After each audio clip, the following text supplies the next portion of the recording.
अस्सलामुअलैकुम वरहमतुल्लाहि वबरकातुहू। नाज़रीन, ਅੱਜ ਅਸੀਂ ਬਣਾ ਰਹੇ ਹਾਂ ਆਪਣੇ ਕਿਚਨ ਦੇ ਵਿੱਚ ਲਬੇ ਸ਼ੇਰੀ। ਸਵੀਡਿਸ਼ ਬਹੁਤ ਹੀ ਮਜ਼ੇਦਾਰ ਤੇ ਬਹੁਤ ਹੀ ਆਸਾਨ ਤਰੀਕੇ ਨਾਲ ਤਿਆਰ ਹੁੰਦੀ ਹੈ। ਤੇ ਆਓ ਅਸੀਂ ਤੁਹਾਨੂੰ ਸਿਖਾਉਂਦੇ ਹਾਂ ਕਿ ਇਹ ਕਿਸ ਤਰੀਕੇ ਨਾਲ ਅਸੀਂ ਤਿਆਰ ਕਰ ਰਹੇ ਹਾਂ।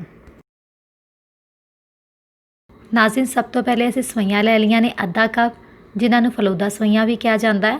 ਉਹਦੇ ਬਾਅਦ ਅਸੀਂ ਇਸਤੇਮਾਲ ਕਰ ਰਹੇ ਹਾਂ ਦੁੱਧ ਅੱਧਾ ਕਿਲੋ ਲਿਆ ਹੈ। ਕਸਟਰਡ ਪਾਊਡਰ ਅਸੀਂ ਬਨਾਨਾ ਕਸਟਰਡ ਪਾਊਡਰ ਇਸਤੇਮਾਲ ਕਰ ਰਹੇ ਹਾਂ। ਤੁਹਾਡੀ ਆਪਣੀ ਪਸੰਦ ਹੈ, ਤੁਸੀਂ ਕੋਈ ਵੀ ਇਸਤੇਮਾਲ ਕਰ ਸਕਦੇ ਹੋ। 2 ਚਮਚ ਹਸਬੇ ਜ਼ਰੂਰਤ ਅਸੀਂ ਚੀਨੀ ਦਾ ਇਸਤੇਮਾਲ ਕਰ ਰਹੇ ਹਾਂ। ਲਾਲ ਤੇ ਹਰੀ ਜੈਲੀ ਦਾ ਇਸਤੇਮਾਲ ਕਰ ਰਹੇ ਹਾਂ। ਆਲ ਪਰਪਸ ਕਰੀਮ ਅਸੀਂ ਇਸਤੇਮਾਲ ਕਰ ਰਹੇ ਹਾਂ ਅੱਧਾ ਕੱਪ। ਤੁਹਾਡੀ ਮਰਜ਼ੀ ਹੈ, ਤੁਸੀਂ ਫਰੈਸ਼ ਕਰੀਮ ਵੀ ਇਸਤੇਮਾਲ ਕਰ ਸਕਦੇ ਹੋ। ਫਰੂਟ ਦੇ ਵਿੱਚ ਸਿਰਫ ਸਾਨੂੰ ਇਸ ਡਿਸ਼ ਦੇ ਵਿੱਚ ਲਬੀ ਸ਼ੇਰੀ ਦੇ ਵਿੱਚ ਕੇਲਾ ਪਸੰਦ ਹੈ। ਤੁਸੀਂ ਕੋਈ ਵੀ ਫਰੂਟ ਇਹਦੇ ਵਿੱਚ ਇਸਤੇਮਾਲ ਕਰ ਸਕਦੇ ਹੋ, ਤੁਹਾਡੀ ਆਪਣੀ ਪਸੰਦ ਹੈ। ਤੇ ਆਓ ਹੁਣ ਅਸੀਂ ਤਿਆਰ ਕਰਨੇ ਆ ਬਹੁਤ ਹੀ ਆਸਾਨੀ ਨਾਲ। ਸਭ ਤੋਂ ਪਹਿਲੇ ਅਸੀਂ ਕਲਰ ਸਵਈਆਂ ਨੂੰ ਖੁੱਲੇ ਪਾਣੀ ਦੇ ਵਿੱਚ ਉਬਾਲ ਲਾਂਗੇ। ਉਬਾਲਣ ਦੇ ਬਾਅਦ ਛੰਨੀ ਪਾ ਕੇ ਠੰਡੇ ਪਾਣੀ ਦੇ ਨਾਲ ਟੂਟੀ ਦੇ ਥੱਲੇ ਠੰਡੇ ਪਾਣੀ ਨਾਲ ਨਥਾੜ ਲਾਂਗੇ। ਇਹਦੇ ਨਾਲ ਇਹ ਭਾਪ ਨਿਕਲ ਜਾਏਗੀ ਤੇ ਇਹ ਬਿਲਕੁਲ ਵੀ ਸਵਈਆਂ ਆਪਸ ਦੇ ਵਿੱਚ ਚਿਪਕਣਗੀਆਂ ਨਹੀਂ। ਇੱਕ ਬਰਤਨ ਦੇ ਵਿੱਚ ਦੁੱਧ ਸ਼ਾਮਿਲ ਕਰਤਾ ਹੈ, ਇਹਦੇ ਵਿੱਚ ਚੀਨੀ ਸ਼ਾਮਿਲ ਕਰ ਦਿੱਤੀ ਹੈ। ਅੱਛੇ ਤਰੀਕੇ ਨਾਲ ਅਸੀਂ ਇਹਨੂੰ ਉਬਾਲ ਲਵਾਂਗੇ।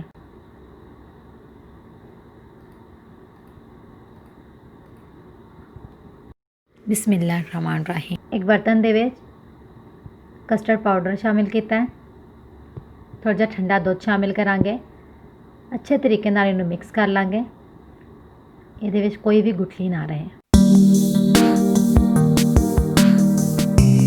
ਅੱਛੇ ਤਰੀਕੇ ਨਾਲ ਮਿਕਸ ਕਰਨ ਦੇ ਬਾਅਦ ਉਬਲਦੇ ਹੋਏ ਦੁੱਧ ਦੇ ਵਿੱਚ ਸ਼ਾਮਿਲ ਕਰ ਦਾਂਗੇ। ਨਾਲ ਚਮਚ ਚਲਾਉਂਦੇ ਰਾਂਗੇ। ਦੁੱਧ ਵਿੱਚ ਮਲਾਈ ਸ਼ਾਮਿਲ ਸੀ, ਇਸ ਵਾਸਤੇ ਤੁਹਾਨੂੰ ਦਾਣੇਦਾਰ ਨਜ਼ਰ ਆ ਰਿਹਾ, ਵੈਸੇ ਦਾਣੇਦਾਰ ਹੈ ਨਹੀਂ।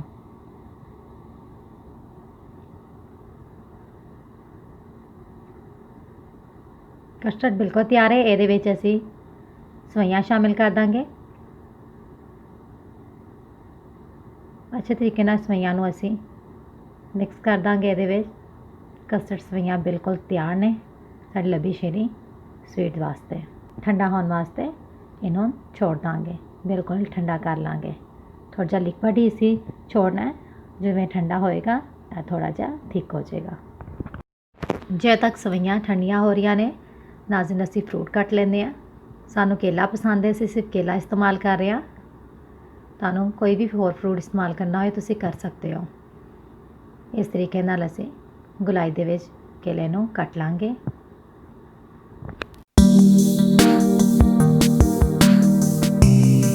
ਕੇਲੇ ਨੂੰ ਕੱਟਣ ਦੇ ਬਾਅਦ ਇਹਦੇ ਵਿੱਚ ਕਰੀਮ ਸ਼ਾਮਿਲ ਕਰ ਦਾਂਗੇ। ਕਰੀਮ ਸ਼ਾਮਿਲ ਕਰਨ ਦੇ ਬਾਅਦ ਬਹੁਤ ਹੀ ਪਿਆਰ ਮੁਹੱਬਤ ਦਾ ਮੁਜ਼ਾਹਰਾ ਕਰਦੇ ਹੋਏ ਅਸੀਂ ਇਹਨੂੰ ਹਲਕੇ ਹੱਥਾਂ ਨਾਲ ਮਿਕਸ ਕਰ ਲਾਂਗੇ।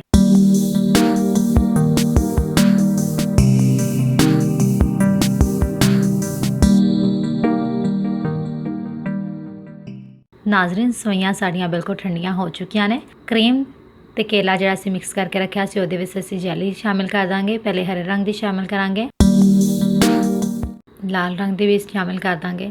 ਜਿਸ ਨੂੰ ਪਿੱਛੇ ਛੱਡਦੇ ਹੋਏ ਅਸੀਂ ਬਾਕੀ ਹਰੀ ਜੈਲੀ ਵੀ ਸ਼ਾਮਿਲ ਕਰਤੀ ਹੈ। ਜੈਲੀ ਬਣਾਉਣ ਦਾ ਤਰੀਕਾ ਜੈਲੀ ਦੇ ਡੱਬੇ ਤੇ ਬੈਕ ਸਾਈਡ ਤੇ ਲਿਖਿਆ ਹੋਏਗਾ, ਤੁਸੀਂ ਆਸਾਨੀ ਦੇ ਨਾਲ ਜੈਲੀ ਤਿਆਰ ਕਰ ਸਕਦੇ ਹੋ।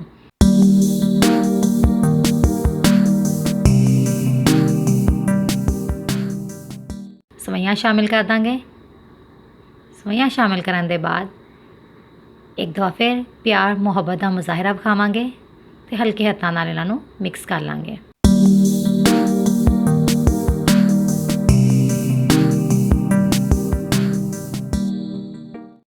ਨਾਜ਼ਰੀਨ, ਅੱਛੇ ਤਰੀਕੇ ਨਾਲ ਮਿਕਸ ਕਰਦੇ ਹੋਏ ਇਤਨੀ ਪਿਆਰੀ ਤੇ ਮਜ਼ੇਦਾਰ ਸਾਡੀ ਸਵੀਟ ਡਿਸ਼ ਬਿਲਕੁਲ ਤਿਆਰ ਹੈ। ਤੁਸੀਂ ਜਿਸ ਮਰਜ਼ੀ ਤਰੀਕੇ ਨਾਲ ਇਹਨੂੰ ਸਰਵ ਕਰ ਸਕਦੇ ਹੋ। ਇੰਤਹਾਈ ਮਜ਼ੇਦਾਰ ਲਬੇ ਸ਼ੇਰੀ ਬਿਲਕੁਲ ਤਿਆਰ ਹੈ। ਇੰਤਹਾਈ ਲਜ਼ੀਜ਼ ਕਿ ਤੁਸੀਂ ਇੱਕ ਦਫਾ ਖਾਓ ਤੇ ਬਾਰ-ਬਾਰ ਮੰਗਦੇ ਹੀ ਜਾਓ। ਤੇ ਇਸ ਮਜ਼ੇਦਾਰ ਰੈਸਪੀ ਦੇ ਨਾਲ, ਆਸਾਨ ਤਰੀਕੇ ਨਾਲ ਤਿਆਰ ਕੀਤੀ ਹੋਈ ਰੈਸਪੀ ਦੇ ਨਾਲ ਮੈਨੂੰ ਇਜਾਜ਼ਤ ਦਿਓ। ਆਪਣੀ ਦੁਆਵਾਂ ਯਾਦ ਰੱਖਿਓ। ਅੱਲਾ ਹਾਫਿਜ਼।